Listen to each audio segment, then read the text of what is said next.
کوئی KMC کا بندہ ہے جو سارے گٹر کے ڈھکن کراچی کے کھا گیا ہے, وہ کراچی کے جتنے گٹر کے ڈھکن ہیں 2-4 بندوں نے مل کے کھائے ہیں.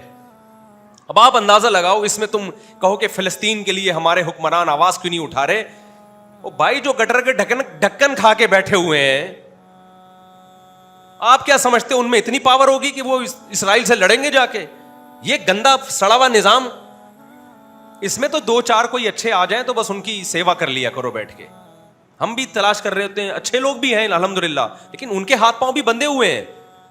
ابھی الحمدللہ کوئی اس میں حرج نہیں ہے, سندھ کے جو ابھی موجودہ گورنر ہیں, کیا نام ہے ان کا, بڑے اچھے آدمی ہے کامران ٹیسوری صاحب, میں پرسنلی ان سے ملا ہوں, علماء کی ملاقات, بہت نر قسم کا آدمی ہے وہ.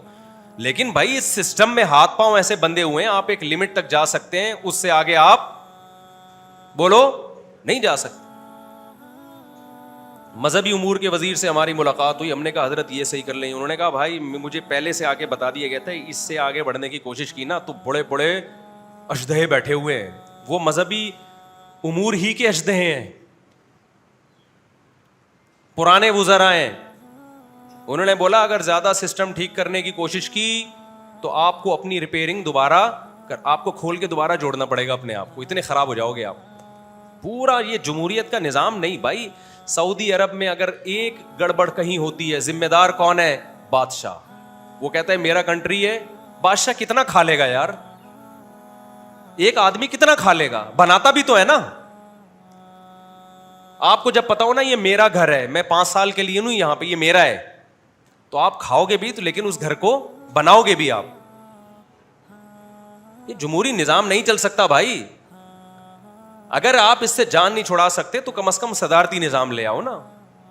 کسی حد تک پاور ایک شخص کے پاس تو جائے, اس کو تو پکڑے آدمی. ابھی پھر وہی گیم جناب تشریف لے آئے ہیں, اب پھر نواز شریف, پھر مسلم لیگ, پھر PTI کا دوبارہ پھر دھرنے ہوں گے, پھر عمران خان کو دیکھیں گے ہم, پھر نواز شریف کو دیکھیں گے, پھر ہم زرداری کو دیکھیں گے. ہماری قسمت میں یہی رہ گیا میرے بھائی. ایک بندہ لے آؤ تمیز سے یار, اس کو بولو یہ سب تیرا ملک ہے, بس کتنا غلط کر لے گا, کچھ تو صحیح بھی کرے گا نا. بے شک وہ عامر ہو, ڈنڈے کے زور پہ آ جائے یار. تو جو آپ کا گندا سیٹ اپ چل رہا ہے نا, یہ باہر والوں نے مسلط کیا ہوا ہے آپ کے اوپر. سعودی عرب میں اگر جمہوریت ہوتی نا تو یہ حال ہم حج عمرہ بھی تمیز سے نہیں کر سکتے تھے. ہر وقت ڈر ہوتا کوئی بم نہ پھٹ جائے یہاں پہ. روزانہ اطلاعات آتی, عمرے کے دوران, حج کے دوران اتنے حاجی دنیا سے تشریف لے گئے بم دھماکے کے نتیجے میں. تو یہ نظام صحیح نہیں ہے جو ہمارے کنٹری میں چل رہا ہے. اس میں یہی ہوتا رہے گا, اکھاڑ پچھاڑ, وہ آ گیا, پھر وہ آ گیا, پھر وہ آ گیا, پھر وہ آ گیا. اللہ ہی جانے نتیجہ کیا نکلے گا. لوگ کہتے ہیں فوج غلط ہے, مجھے نہیں پتا فوج صحیح ہے فوج غلط ہے, یہ باتیں تو یہاں بیٹھ کے میں کروں گا بھی نہیں. فوجیوں سے وہ بولو کہ اگر ہم اس کو چھوڑ دیتے تو وہ تو بیچ کے کھا گیا تھا, ہم اس کو چھوڑ دیتے تو وہ بیچ کے کھا گیا تھا. کچھ ثبوت بھی ہوتے ہیں ان لوگوں کے پاس کہ واقعی بیچ رہا تھا. اب اس کی تحقیق کون کرے گا بھائی؟ پھر ایک نئی جنگ چھڑ جاتی ہے, کچھ کہتے ہیں فوج کرپٹ ہے, کچھ کہتے ہیں PTI غلط ہے, کچھ کہتے ہیں نواز شریف غلط ہے. اور افسوس اس پر ہو رہا ہے ابھی فلسطین میں کیا کچھ ہو رہا ہے, اس میں بھی یہی کلپ چل رہے ہیں. تو اس جنجال سے آپ نکل سکتے نہیں ہو. اس لیے پاکستان میں تو میں کہتا ہوں بھائی, گورنمنٹ پہ جو بھروسہ کر کے یہاں رہ رہے نا, اس سے بڑا دنیا میں کوئی بے وقوف بولو نہیں.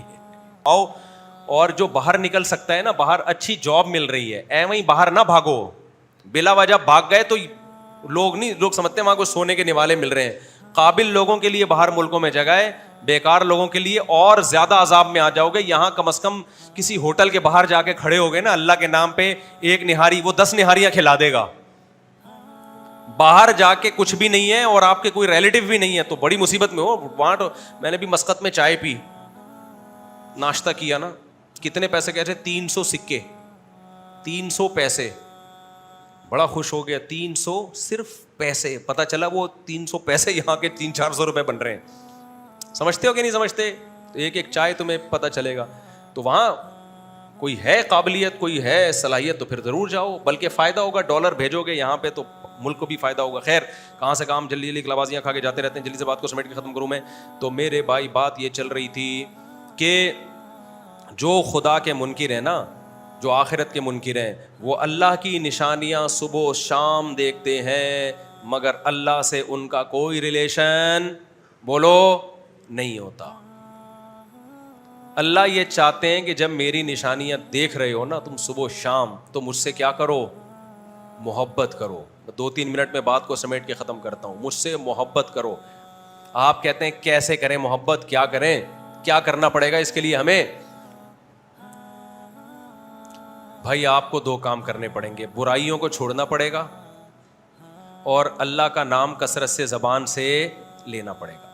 میں بتا رہا تھا اللہ کا ظرف بہت بڑا ہے. بڑے سے بڑے سیٹ کو چھوٹی سی گفٹ دو تو وہ یوں لے کے رکھ لے گا, لیکن حدیث میں آتا ہے جو اتنا طاقتور بادشاہ خدا ہے, جب کوئی بندہ شدید پیاس میں پانی پی کے کہتا ہے نا الحمدللہ, اللہ کا شکر ہے, تو اللہ اس سے خوش ہو جاتا ہے. یہ کتنا چھوٹا سا گفٹ ہے, بلکہ گفٹ ہی نہیں ہے نا, آپ نے مان لیا کہ یہ مجھے کس نے پلایا ہے, میرے اللہ نے. کہ اللہ تیرا شکر ہے. کافر یہ کام نہیں کرتا. ہندو یہ کام, وہ پیے گا اور سیراب ہو جائے گا اور ایک رپورٹ پیش کرے گا کہ شدید پیاس میں اتنے گلاس پانی پینے سے پیاس بجھ جاتی ہے, اور جب پانی ہماری باڈی میں جاتا ہے تو بلڈ کو یہ فائدہ ہوتا ہے اور یہ چیزیں ہوتی ہیں. اس سے پتہ چلتا ہے کہ واٹر ہماری صحت کے لیے بہت مفید. اور مزید رپورٹ پیش کرے گا کہ اس کمپنی کا پانی پیا کریں, اس کمپنی کا پانی نہ پیا. اس سے آگے نہیں بڑھے گا. مسلمان کو جب پیاس لگتی ہے اور پانی پیتا ہے تو کیا کہتا ہے؟ الحمدللہ الذی اطعمنا وسقانا. کھانا کھاتا ہے, پانی پیتا ہے, تمام تعریفیں اس اللہ کے لیے ہیں جس نے ہمیں کھلایا. شدید بھوک میں کیسا مزہ آتا ہے. تبھی میں کہتا ہوں روزے رکھا کرو, افطاری کا بڑا مزہ ہے. جب دسترخوان پہ انسان بیٹھتا ہے نا, اللہ کے لیے بھوکا پیاسا ہو کے جب بیٹھتا ہے, کتنا مزہ آتا ہے. اس کھانے کی میں الگ ہی روحانیت ہوتی ہے. ہمارے ایک دوست پشاور میں, بوڑھے آدمی, گپ شپ ہو رہی تھی ان سے. اب تو لوگ آٹو پہ آ گئے ہیں. میں کہیں بیٹھتا ہوں تو آٹومیٹیکلی 4 شادیاں شروع کر دیتے ہیں, میں نہیں بھی چھیڑ رہا ہوتا شروع. تو میں وہاں بیٹھے ہوئے بزرگ سفید داڑھی والے, روس کے دور میں افغانستان میں بڑا جہاد کیا انہوں نے. تو کسی نے بات چلا دی کہ جی 4 شادیاں ہوں, بابا جی آپ بھی 4 شادیاں کرو. تو انہوں نے کہا مولوی صاحب مزہ اللہ نے خدا کی قسم صرف 2 چیزوں میں رکھا ہے.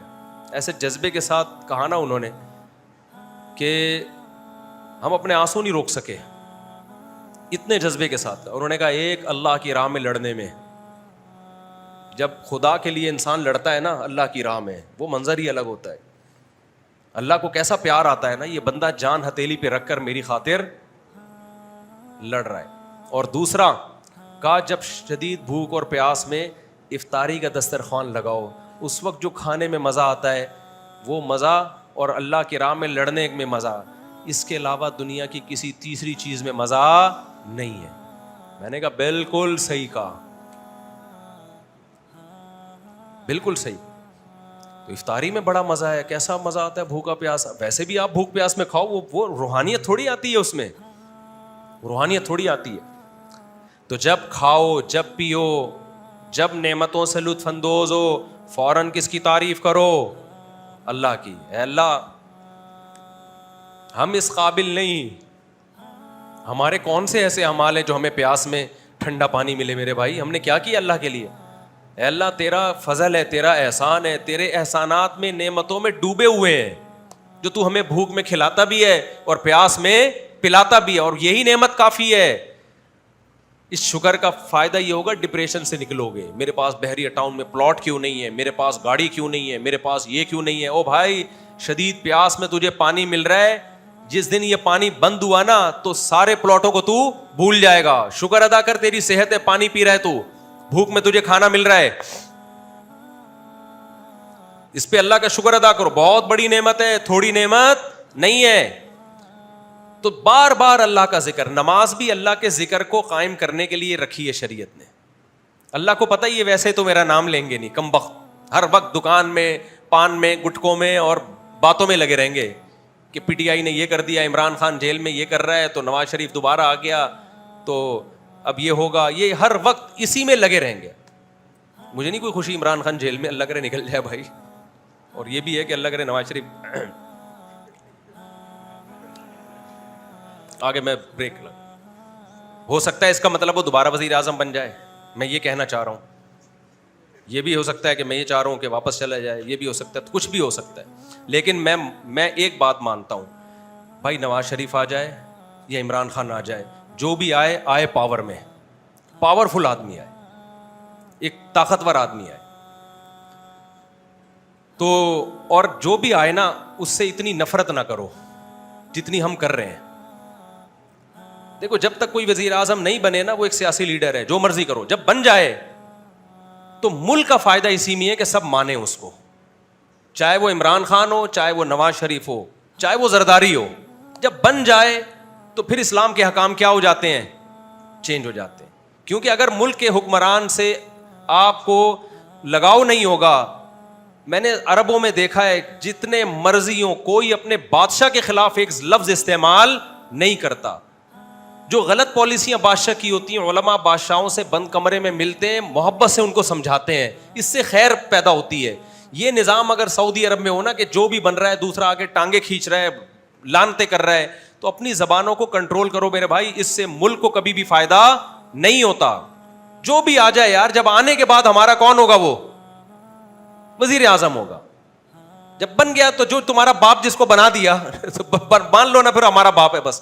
ملک کو دیکھو میرے بھائی, شخصیتوں کو مت دیکھو. غلط ہے کسی کو جیل میں بھیج دینا, کسی کو جیل سے نکال دینا, ہم نہیں مانتے, لیکن جب بن جائے تو پھر ملک کو, ہم نے کنٹری کو دیکھنا ہے. کنٹری کی خیر اسی میں ہے کہ جو آئے گا بھائی آئے گا, کوئی نہ کوئی تو آئے گا. جو آئے گا تو اس کو ماننا پڑے گا, ورنہ ملک کا تو اگر سارے اسی طرح خلاف ہو جائے بھائی, ملک کا بیڑا غرق ہو رہا ہے.